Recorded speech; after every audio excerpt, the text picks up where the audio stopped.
ہر قسم کی تعریف اللہ کے لیے ہے، ایسی تعریف جسے شمار نہیں کیا جا سکتا اور جو ہمیشہ نہیں رہتی ہے۔ میں اس پاک ذات کی حمد بیان کرتا ہوں اور میں گواہی دیتا ہوں کہ اللہ کے سوا کوئی معبود برحق نہیں، وہ ایک ہے، اس کا کوئی شریک نہیں، اس کے جود و کرم ختم نہیں ہوتے اور اس سے مزید نوازش کی ہی امید رہتی ہے۔ اور میں گواہی دیتا ہوں کہ ہمارے سردار و نبی محمد امید، حسن ظن اور دعا کے معاملے میں سب سے سچے بندے ہیں۔ درود و سلام نازل ہو آپ پر جب تک کہ دنیا میں روشنی رہے اور بارش ہوتی رہے، اور آپ کے معزز شریف صحابہ کرام پر، اور جو درست طریقے سے ان کی پیروی کریں جب تک کہ صبح و شام کا آنا جانا لگا رہے۔ اما بعد، اللہ کے بندو، اللہ کا تقوی اختیار کرو، اس پاک ذات سے حسن ظن رکھو، وہ تمہیں ان چیزوں سے نوازے گا جنہیں دیکھنے والا نہیں دیکھتا اور نہ اندازہ لگانے والا اندازہ لگا پاتا ہے، کہ اس کی عطا و بخشش کی بساط پھیلی ہوئی ہے اور اس کے جود و سخا کے بادل بندھے ہوئے ہیں۔ مسلمانوں، رمضان کے مہینے میں اہل ایمان اپنے رب کے کلام پر ایسے ہی متوجہ ہوتے ہیں جیسے کوئی عاشق اپنے معشوق پر متوجہ ہوتا ہے۔ وہ قرآن کریم کی کما حقہ تلاوت کرتے ہیں، صبح و شام اسی کی صحبت میں مشغول رہتے ہیں، نہ تو اکتاتے ہیں اور نہ تھکتے ہیں۔ اس کے معنی پر تدبر کو اور دلوں کو مضبوط کرنے والی اور نرم کرنے والی آیتوں سے دلوں کے واز کو اللہ کی طرف چلنے کے لیے اپنا رہنما بنا لیتے ہیں۔ بقیہ تمام محبوب چیزوں سے جیسے کھانا، سونا اور رات میں گفتگو، ان تمام پر قرآن کریم کی تلاوت کو اور اس کے تدبر کو ترجیح دیتے ہیں۔ ان کی زبان صرف تلاوت میں لگی رہتی ہے، ان کی نگاہیں صرف اسی کے وعدوں کی طرف دیکھتی رہتی ہیں، اور ان کے دل صرف اسی کے زجر و وعید کی طرف جھانکتے رہتے ہیں۔ وہ اسے اپنا دوست، محبوب اور ہمنشین بنا لیتے ہیں اور اس کے معنی کو اپنی عقلوں کی غذا، دلوں کی قوت اور روحوں کی لذت، ان کی نعمت، انس اور سرور بنا لیتے ہیں۔ انہوں نے اس کتاب کی قوت میں ایسی بصیرتیں دیکھی ہیں جو انہیں اندھے پن سے نجات دیتی ہیں، اور ایسی نشانیاں دیکھی ہیں جو انہیں ہدایت تک پہنچاتی ہیں، اور پھیرنے والے حکم دیکھے ہیں اور بیان کی جانے والی ضرب المثل جو ان کی عقلوں کو بڑھاتی اور بڑی بصیرتوں کو روشن کرتی ہیں۔ وہ اپنی الگ شان میں ہوتے ہیں اور دوسرے لوگ اپنے الگ معاملے میں وہ دوسروں سے ممتاز ہوتے ہیں، بہی طور کہ وہ قرآن کریم کو اپنے رب عز و جل کی جناب سے پیغام کی شکل میں دیکھتے ہیں، چنانچہ وہ نمازوں میں غور کرتے ہیں، خلوتوں میں انہیں ساتھ رکھتے ہیں، فرما برداریوں اور عام طریقوں میں اس پر عمل کرتے ہیں۔ اگر ان کے احوال بیان کرنا چاہو تو کیا ہی بہتر ہو کہ تم کہو، ان کی زبانیں قرآن کریم کے الفاظ کی ڈوئی ہیں، ان کے دل اس کی ہدایتوں کی بہار ہیں، ان کی عقلیں اس کے حقائق اور نشانیوں کے ظرف ہیں۔ زبانیں قرآن کریم کی بالترتیل تلاوت کرتی ہیں، عقلیں غور و فکر کرتی ہیں اور دل نصیحت پکڑتے ہیں، باز آتے ہیں اور بصیرت حاصل کرتے ہیں۔ اور اس میں کوئی تعجب کی بات بھی نہیں کہ یہ ان کا حال ہو کہ یہ تو اللہ رب العالمین کا کلام ہے، اور بقیہ دوسرے کلاموں پر اس کی ایسی ہی فضیلت ہے جیسے اللہ کی فضیلت مخلوقات پر۔ ایک ایسا کلام کہ اگر زمین پر نازل ہوتا تو اسے کاٹ دیتا، اور اگر پہاڑ پر نازل ہوتا تو اسے پھاڑ دیتا۔ ایمانی بھائیوں اور صاحبان قرآن، اللہ جب اپنے ان بندوں کے ساتھ بھلائی کا ارادہ کرتا ہے جو اس کے کلام پر متوجہ ہوتے ہیں تو ان کے اوپر اس کے فہم اور اس کے حقائق کے ادراک کے دروازے وا کر دیتا ہے، جن سے ان کی ہمتیں بلند ہو جاتی ہیں،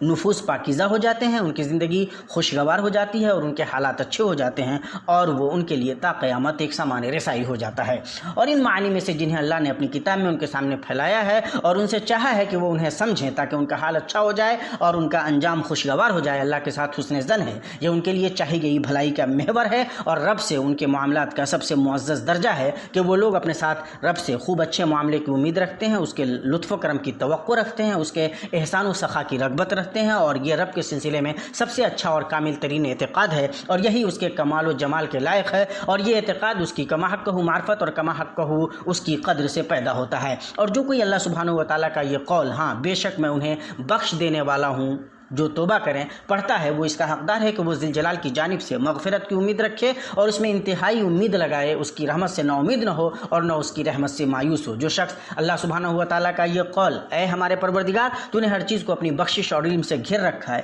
پڑھتا ہے، وہ اس بات کا حقدار ہے کہ وہ اپنے لیے اپنے رب کی رحمت کی وسعت اور اپنی خطاؤں کو سمو لینے کی امید رکھے، اور اللہ کی رحمت کو اپنے عمل سے زیادہ قابل امید سمجھے، اور اس کی مغفرت کو اپنے گناہوں سے زیادہ وسیع جانے۔ اور جس شخص کے کان سے اس کے خالق کا یہ قول ٹکرائے، بے شک جو لوگ ایمان کے ساتھ نیک کام کرتے ہیں، نمازوں کو قائم کرتے ہیں اور زکوٰۃ ادا کرتے ہیں، ان کا اجر ان کے رب تعالیٰ کے پاس ہے، ان پر نہ تو کوئی خوف ہے، نہ اداسی اور نہ غم۔ وہ اس بات کا مستحق ہے کہ وہ ان پر عمل کرنے کے بعد اچھے وعدوں کے سلسلے میں حسن ظن رکھے، ان کے بدلوں کو پانے کا منتظر ہو، پر امید ہو اور خوب اچھا فال رکھے، یہاں تک کہ وہ اللہ کے ان بندوں میں سے ہو جائے جن پر کوئی خوف نہیں اور جو اداس نہیں ہوتے، نہ تو دنیا میں اور نہ آخرت میں۔ جو شخص اللہ تعالیٰ کے اس قول کی تلاوت کرتا ہے، جو لوگ کتاب اللہ کی تلاوت کرتے ہیں، نماز کی پابندی رکھتے ہیں اور جو کچھ ہم نے ان کو عطا کیا ہے ان میں سے پوشیدہ اور اعلانیہ خرچ کرتے ہیں، وہ ایسی تجارت کے امیدوار ہیں جو کبھی خسارہ میں نہ ہوگی، تاکہ ان کو ان کی اجرتیں پوری دے اور ان کو اپنے فضل سے اور زیادہ دے، بے شک وہ بڑا بخشنے والا قدردان ہے۔ پھر اسی کے بیچ اپنی محنتیں صرف کرتا ہے، چنانچہ وہ کتاب اللہ کو لازم پکڑتا ہے، خرچ کرتا ہے اور نماز قائم کرتا ہے، تو اس کے لیے تو یہی بہتر ہے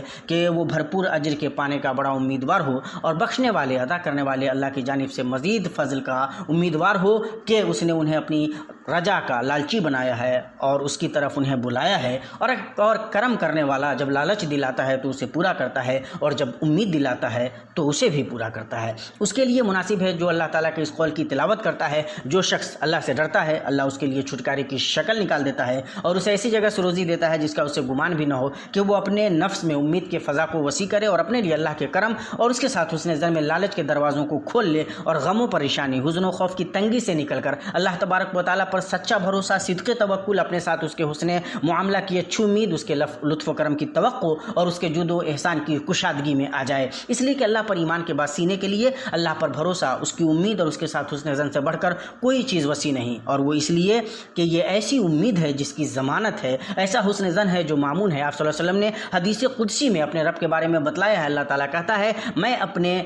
سلسلے میں اپنے بندے کے گمان کے پاس ہوں، متفقن علیہ۔ امام ابن قیم رحمہ اللہ فرماتے ہیں بندہ اللہ پر جتنا حسن ظن رکھے گا اتنے ہی اس سے امید لگائے گا اور سچا بھروسہ کرے گا، اور اللہ تبارک و تعالیٰ اپنے سلسلے میں بندے کی امید کو ناکام نہیں کرتا، کیونکہ وہ اللہ پاک کسی امید باندھنے والے کی امید کو ناکام نہیں کرتا اور نہ کسی عمل کرنے والے کے عمل کو ضائع کرتا ہے۔ اللہ تعالیٰ پر حسن ظن رکھنے میں سے یہ ہے کہ بندہ اپنے رب کے بارے میں یہ گمان رکھے کہ اس نے شکستگی کا مزہ اسی لیے چکھا ہے کہ پھر جوڑنے کی شیرینی سے شاد کام کرے، کہ وہ اپنے اللہ تعالیٰ پر حسن ظن رکھنے میں سے یہ ہے کہ بندہ اپنے رب کے بارے میں یہ گمان رکھے کہ اس نے شکستگی کا مزہ اسی لیے چکھایا ہے کہ پھر جوڑنے کی شیرینی سے شاد کام کرے، کہ وہ اپنے مومن بندے کو اسی لیے دل شکستہ کرتا ہے کہ پھر اسے خوش کرے، اس سے اسی لیے روکتا ہے کہ اسے نوازے، اسے اسی لیے آزماتا ہے کہ اسے عافیت دے، اسے اسی لیے مارتا ہے کہ اسے زندگی دے، اس پر دنیا کی کو اسی لیے گدلا کرتا ہے کہ آخرت کی اسے ترغیب دلائے، وہ اسے لوگوں کے ظلم سے اسی لیے آزماتا ہے کہ اسے اپنی جناب میں لوٹائے، اپنے لیے خالص کر لے اور اپنے انس کے لیے چن لے۔ اور اللہ کے ساتھ حسن ظن کی سب سے زیادہ اور حسین امید کی جگہوں میں سے دعا کے وقت قبولیت کی امید ہے۔ حدیث کے اندر ہے اللہ سے دعا اس حال میں کرو کہ تمہیں قبولیت کا یقین ہو، اسے ترمذی نے روایت کیا ہے۔ اسی طرح توبہ کرنے والے کی توبہ قبول ہونے کی امید ہو، مغفرت طلب کرتے وقت مغفرت کی امید، اس کے وعدہ کے حق کی تصدیق کرتے ہوئے، اور موت کی آمد کے وقت اس کے عفو و رحمت کی امید۔ حدیث کے اندر ہے تم میں سے کوئی نہ مرے مگر اللہ عز و جل کے ساتھ حسن ظن رکھتا ہو، اسے مسلم نے روایت کیا ہے۔ اللہ کے بندو یہ باتیں رہیں اور حسن ظن پر ابھارنے والے چند محرکات ہیں جو اس پر ابھارتے ہیں اور اس پر مدد کرتے ہیں۔ ان میں بندے کا اپنے رب کو اس کے اسماء و صفات کے ساتھ اس طرح سے جاننا ہے جس طرح سے اللہ نے اپنی کتاب میں اور نبی نے اپنی سنت میں بیان فرمایا ہے، اس لیے کہ جو کوئی اللہ کو اس کے اسماء و صفات کے ساتھ جانے اور وہ اس سے محبت کرے گا، اس سے امید لگائے گا اور اسے حسن ظن رکھے گا، اس پر یقین کرے گا، اس پر بھروسہ رکھے گا اور اپنے مکمل وجود سے اس کی طرف متوجہ ہوگا، اور اللہ سے سوء ظن اسے ہوگا جو اس کے کرم سے ناواقف ہو، اس کے جلال کی شوکت سے ناواقف ہو، اس کے اوصاف جمال اور کمال و جلال کے ان تقاضوں سے اندھا ہو۔ اللہ تعالیٰ رب تعالیٰ کے اچھے اچھے نام، بلند صفات اور رفیع اعمال ہیں۔ اللہ سے حسن ظن رکھنے پر ابھارنے والے محرکات میں سے اس کی سیدھی شریعت پر تدبر کرنا اور اس میں موجود احکام اور حکمتوں پہ غور کرنا ہے، کیونکہ یہ وہ شریعت ہے جس کے ذریعے اللہ نے بوجھ اور توق کو دور کر دیا اور حرج کو رفع کر دیا، اس کے اندر بھلائیوں کے راستوں کو آسان کر دیا، اسے معتدل شریعت بنایا، اس میں نہ غلو ہے اور نہ کمی ہے، یہ یکسو نرم اور آسان شریعت ہے، یہ سراپا عدل، رحمت، مصلحت، خیر، بھلائی اور نیکی ہے، اور یہ اس بات کی متقاضی ہے کہ جس نے شریعت کو بنایا ہے اور بندوں کے لیے اسے اتارا ہے اس کے سلسلے میں حسن ظن رکھا جائے، اور یہ کہ وہ ان کے لیے ان کی دنیا و آخرت میں بھلائی اور درستگی ہی چاہتا ہے۔ پاک ہے وہ اللہ جو اپنی ذات، صفات اور افعال میں کامل ہے، اور اس کی شریعت کامل ہے جو اس کے کمال علم پر دال ہے۔ اللہ کا فرمان ہے آپ کے رب کا کلام سچائی اور عدل کے اعتبار سے کامل ہے۔ اللہ مجھے اور آپ کو کتاب کی ہدایت اور آہوزاری کرنے والے نبی کی سنت سے نفع پہنچائے۔ میں اپنے لیے اور آپ کے لیے تمام گناہوں سے اللہ کی مغفرت طلب کرتا ہوں، آپ بھی اس سے مغفرت طلب کیجیے، وہی اس لائق ہے کہ اس سے ڈرا جائے اور وہ اس لائق ہے کہ بخش دے۔ ہر قسم کی تعریف اللہ کے لیے ہے، اس نے ہمیں سب سے اچھی اتاری گئی کتاب سے نوازا اور سب سے سچے کلام سے ہمیں مخصوص کیا۔ میں اس پاک ذات کی، اس کے بھرپور فضل اور عطائے جمیل پر حمد بیان کرتا ہوں، اور میں درود و سلام بھیجتا ہوں اس کے سب سے سیدھے راستے کی طرف بلانے والے رسول پر، ان کی آل پر، ان کے اصحاب پر۔ وہ کیا ہی معزز لوگ ہیں، اور ان پر جو درست طریقے سے تا قیامت ان کی پیروی کریں۔ اے روزہ دارو، قیام کرنے والو، اسی طرح اللہ کے ساتھ حسن ظن پر ابھارنے والے محرکات میں، اس عالم کی تخلیق میں اللہ کی سنن کونیہ، ان کے اندر موجود حکمت، رحمت، بھلائی اور احسان کے مظاہر، اور شر پر خیر کے غلبہ پر غور و فکر کرنا ہے۔ اللہ تعالیٰ نے اپنے بندوں کو بہترین شکل پر پیدا کیا ہے اور انہیں ہموار کی گئی زمین پر بسایا، اور زمین و آسمان میں موجود ساری چیزوں کو ان کے لیے اپنی طرف سے مسخر کیا، اپنی مخلوقات میں سے ان کے لیے لگایا جن سے ان کی زندگی درست رہے اور ان کی معیشت خوشگوار ہو۔ یوں وہ اس زمین پر اطمینان و سکون کے ساتھ چلنے لگے، انہیں روزیاں ملتی ہے، خیرات و برکات ان تمام کے لیے عام رہتی ہیں، اور اللہ نے اپنے فضل سے خیر و سلامتی کو ہی عام مخلوقات کے لیے غالب حالت بنایا، اور فتنہ و بلا کو ایسا عارضی بنایا جو ہمیشہ نہیں رہتے، اور ایسا چکر لگانے والا بنایا جو دیر تک نہیں رکتا۔ اور اگر بلا کی گردشیں نہ ہوتی تو لوگ زمین کو ہمیشہ کی آماجگاہ سمجھ لیتے، اور دوسری زندگی میں ان کے لیے جو پاکیزہ چیزیں تیار رکھی گئی ہیں ان سے بے رغبت ہو جاتے، جبکہ وہ زیادہ بہتر اور پائیدار ہیں۔ لہٰذا اس دنیا میں اللہ کی حکمت پر غور کیجیے کہ کیسے اس نے اس کی نعمتوں اور لذتوں کو ایک خاص مدت تک کی تعمیر کے لیے سبب بنا دیا، اور اس کی نعمتوں کو مقدر کرنے والے عالم سے ان نعمتوں کی طلب پر ابھارنے والا بنا دیا، جنہیں نہ تو کوئی تکان چھوئے گی، نہ پریشانی، نہ حزن و غم، کہ نفس فطری طور پر اس لذت کو چاہتا ہے جس میں الم کا شائبہ نہ ہو، اور ایسی کامل نعمت کو چاہتا ہے جسے کوئی پریشانی اور محرومی مقدر نہ کرے۔ بنابر احکم الحاکمین اور ارحم الراحمین کی حکمت کا تقاضا ہوا کہ دنیا میں ان دونوں کے بیچ ملا دیا جائے، یعنی نعمت جو حزن و الم سے ملی ہوئی ہو اور بھلائی جو برائی سے ملی ہوئی ہو، تاکہ انسان دنیا میں رہنے والا بھی رہے اور آخرت پر متوجہ بھی ہو، اور یوں وہ دنیا میں اس طرح نہ لگ جائے کہ وہ آخرت کو بھلا بیٹھے اور واضح نقصان سے دوچار ہو جائے، اور نہ دنیا کو مکمل چھوڑ دے اور یوں اپنی معیشت میں کمزور ہو جائے اور اللہ کی طرف جانے والے راستے میں کمزور ہو جائے، بلکہ اس قدر سکون سے ضرور چاہیے کہ جس سے وہ دنیا میں جی سکے اور اللہ کی چاہت و مراد کو نافذ کر سکے، اور اسے آخرت کی کھیتی بنا سکے اور آخرت کی ہمیشہ رہنے والی نعمت تک پہنچنے والا راستہ بنا سکے۔ اللہ کی کیا ہی بہتر حکمت ہے، اور حکیم و حمید کی طرف سے کیا ہی بلیغ تدبیر ہیں۔ عقلیں اس کے مکمل درست، صحیح اور جامع ہونے کی گواہی دیتی ہیں، اور اللہ ہی خیر اور ہمیشہ رہنے والا ہے۔ اللہ کے بندو، اللہ کے ساتھ حسن ظن ایک ایسا درخت ہے جو بہت ہی اچھے احوال اگاتا ہے اور سب سے پختہ معرفت سے نوازتا ہے، یعنی نیک پھال، امید، شرح صدر، اطمینان قلب، دلی خوشی، خوشحالی اور اچھی امیدیں۔ کیا ہی اچھا درخت ہے یہ کہ اس کی جڑ ثابت ہے اور اس کی شاخ آسمان میں ہے، اور اپنے رب کے حکم سے ہر آن وہ پھل دے رہا ہے۔ یہ باتیں نہیں، اور ایمان والوں کو چاہیے کہ جب رمضان کا یہ معظم عشرہ ان کے پاس آ گیا ہے، عمل صالح سے اسے خوب اچھی طرح آباد کریں، اپنے رب سے حسن ظن رکھتے ہوئے کہ وہ انہیں اپنے ذکر، شکر اور حسن عبادت کی توفیق دے گا، کامل ترین محنت، کوشش اور تیاری کے ساتھ۔ ان عشروں میں نبی صلی اللہ علیہ وسلم کے احوال کی پیروی کرتے ہوئے کہ نبی صلی اللہ علیہ وسلم آخری عشرے میں ویسی محنت کرتے تھے جیسی اور عشروں میں نہیں کرتے تھے، اور آپ صلی اللہ علیہ وسلم جب یہ عشرہ داخل ہوتا